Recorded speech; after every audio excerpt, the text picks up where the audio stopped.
நான் சொல்லியிருக்கிறேன்ல, நீங்கள் தான் உங்கள் குடும்பத்துக்கு பாஸ்டர்னு நான் சொல்லியிருக்கேன். எங்கள் அப்பா பாஸ்டரு, எங்கள் அம்மா தான் எங்களை குடும்ப ஜெபத்துக்கு எழுப்புனதான் எனக்கு ஞாபகம் இருக்குது. நாங்கள்லாம் காப்பியை குடிச்சிட்டு தூங்கி வழிஞ்சுன்னு நாங்கள் ஜெபம் பண்ணியிருக்கோம். எங்கள் அப்பாவே எங்கள் அம்மா தான் குடும்ப ஜெபத்துக்கு எழுப்பியிருக்காங்க. எங்கள் அப்பா வெளியே போய் பிரசங்கம் பண்ணியிருக்கிறாரு, சர்ச்சை நடத்தியிருக்கிறாரு. ஆனால் குடும்ப ஜெபத்துக்கு எங்கள் அம்மா தான் கூப்பிடுவாங்க. எங்கள் அம்மா தான் பைபிள் எடுத்து வச்சு காலையில் காப்பி போட்டு எல்லா பாட்டு தொடங்குறது அவங்க தான், பைபிள் படிக்க வைக்கிறது அவங்க தான், ஜெபம் பண்ண வைக்கிறது அவர் தான். எங்கள் வீட்டு பாஸ்டர் எங்கள் அம்மா தான். ஆமாம், அதை நான் தெரிஞ்சதுனால கை தட்டுறாங்க அக்காங்க. நான் சொல்கிறேன், உங்கள் குடும்பத்துக்கு நீங்கள் தான். எங்கள் குடும்பத்துக்கு நான் தான்ப்பா பாஸ்டரு. குடும்ப ஜெபத்துக்கு நான் தான் அவரை கூப்பிடுவேன். அவர் தலைவர் எதனா வேலை தான் பண்ணியிருப்பார், வாங்கப்பா ஜெபம் பண்ணலாம். என் குடும்பத்துக்கு நான், உங்கள் ஒவ்வொரு குடும்பத்துக்கும் நீங்கள் பாஸ்டர்.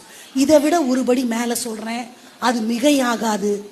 உலக ரட்சிப்புக்கு கிறிஸ்து எவ்வளவு முக்கியமோ, குடும்ப ரட்சிப்புக்கு ஒரு பெண் அவ்வளோ முக்கியம். நீங்கள் நம்புறதுக்காக நான் சொல்கிறேன். அவ்வளவு பெரிய ஞானி சாலமோன். சாலமோன் ஞானியானாலும் பாட்டிருக்குல்ல, அவ்வளோ பெரிய ஞானம். அவருக்கு இல்லாத ஞானமே இல்லை. அவருக்கு ஞானத்திற்கு ஒத்த ஞானம் இதுவரைக்கும் யாருக்குமே இல்லை. ஆனால் அவர் கல்யாணம் பண்ணி புறஜாதிய ஸ்திரீகள் அவரை தெய்வத்தை விட்டு வழி விலக பண்ணினார்கள். உங்களுக்கு தெரியுமா? மொத்த மந்திரவாதத்தையும் மொத்த பிளாக் மேஜிக்கையும் தன் கைகளால், பில்லி சூனியங்கள் மந்திரவாதங்கள்ல தன் கையால் எழுதினவர் சாலமோன். தெரியுமா உங்களுக்கு? அவ்வளவு மோசம். அவர் கட்டின தேவாலயம் இன்னைக்கும் இருக்கு.